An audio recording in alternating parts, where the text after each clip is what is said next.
To mark the 200th anniversary of the founding of the town of Greece, the Greece Historical Society presents a Bicentennial Snapshot.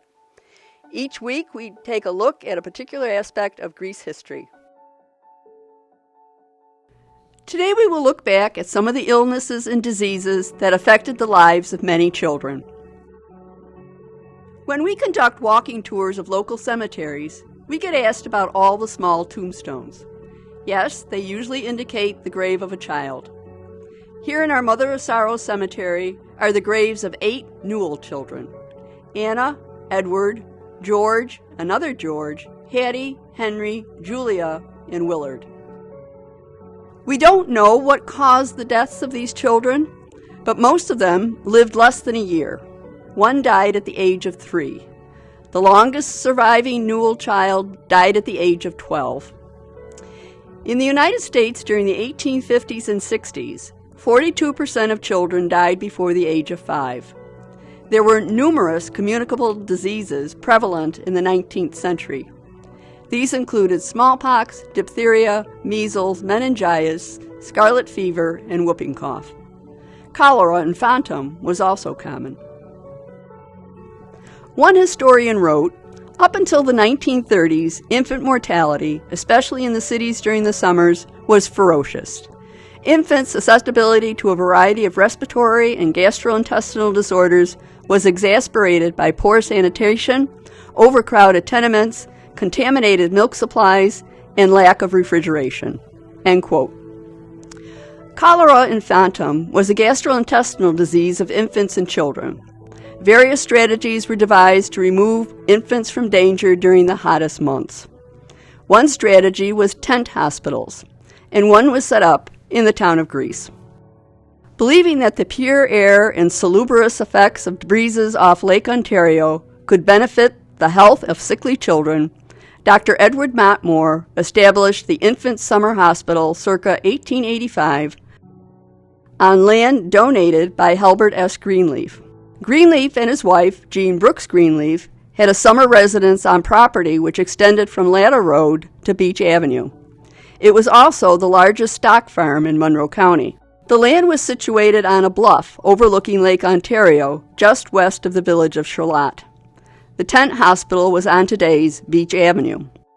They first erected tents to house the sick children. Ample accommodations were provided for mothers who expected to stay with their children. There were no charges for any service or care. By 1888, some permanent buildings had been erected.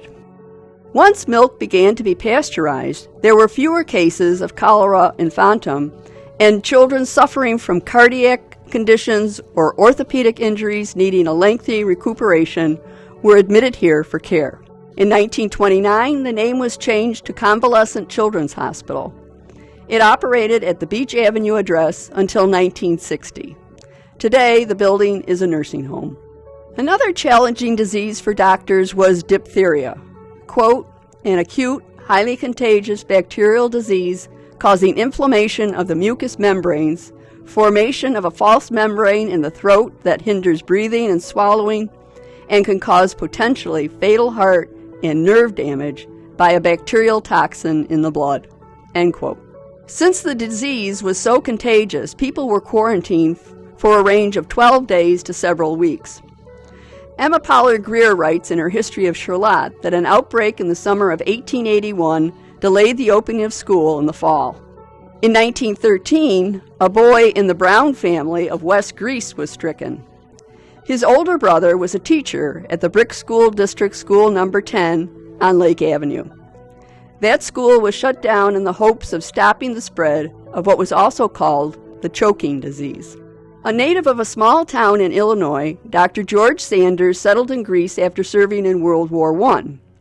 He would maintain a practice in Greece for almost 50 years, as well as serving as the town health officer from 1920 to 1944, and as the school district's physician from 1960 to 1968. His home and office were on Ridge Road in a beautiful old house. In his reminiscences, Dr. Sanders describes his campaigns to keep children in Greece safe from the communicable diseases that so often took the lives of children at an early age: smallpox, measles, scarlet fever, and diphtheria. Using horses who were immune to it, an antitoxin was developed to inoculate children against diphtheria. Dr. Sanders wrote, "The year before I arrived in Greece, the last case of smallpox occurred. Vaccinations had been started, and with everyone vaccinated, today the disease has disappeared. But diphtheria was a dreaded disease. I got in on the first diphtheria antitoxin treatments." Quote, "The groundbreaking campaigns against diphtheria in the 1920s and 30s evolved into a universal program of infant vaccination in the United States. A DTP vaccine created in the 1940s combined diphtheria and tetanus toxoids with an inactivated version of the bacteria that causes whooping cough, also known as pertussis. Between 1945 and 1955, those earlier diseases were supplanted by another that struck terror in the hearts of parents, polio. Polio, short for poliomyelitis, once called infantile paralysis, used to strike thousands of children in the United States each year. According to one historian, by mid-century, polio had become the nation's most feared disease, and with good reason. It hit without warning. It killed some victims and marked others for life, leaving behind vivid reminders for all to see: wheelchairs, crutches, leg braces, and deformed limbs. In 1921, it paralyzed 39-year-old Franklin Delano Roosevelt, robust and athletic, with a long pedigree and a cherished family name. If a man like Roosevelt could be stricken, then no one was immune.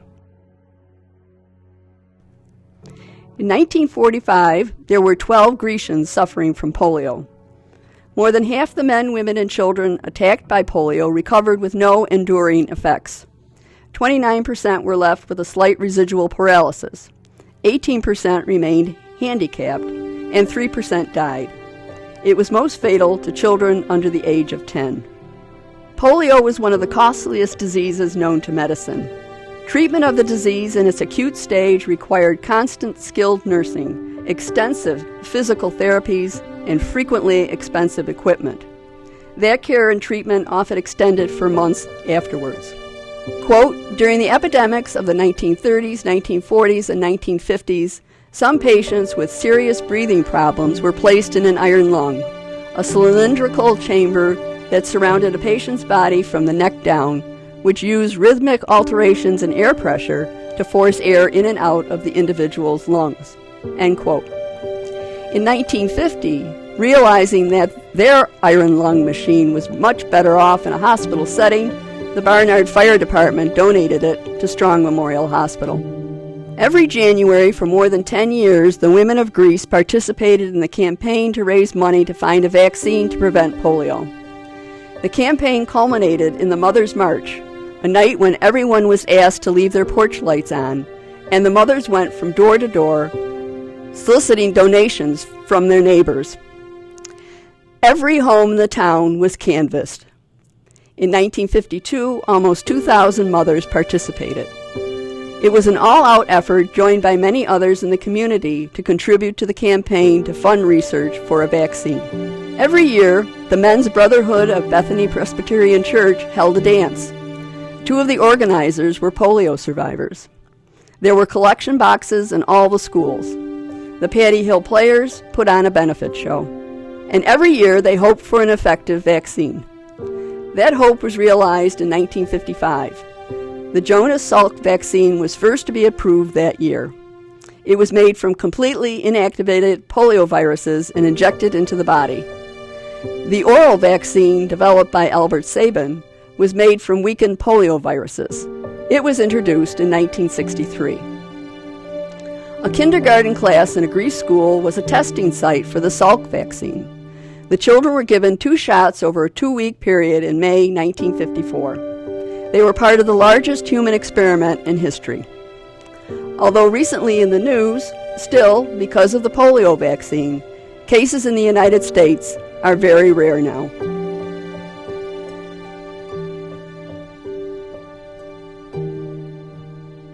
Thanks for joining us this week. Next week, we look at Gordon A. Howe. This is Maureen Whalen, inviting you to join us next Tuesday for another Bicentennial Snapshot presented by the Greece Historical Society. Want to learn more from the Greece Historical Society and Museum?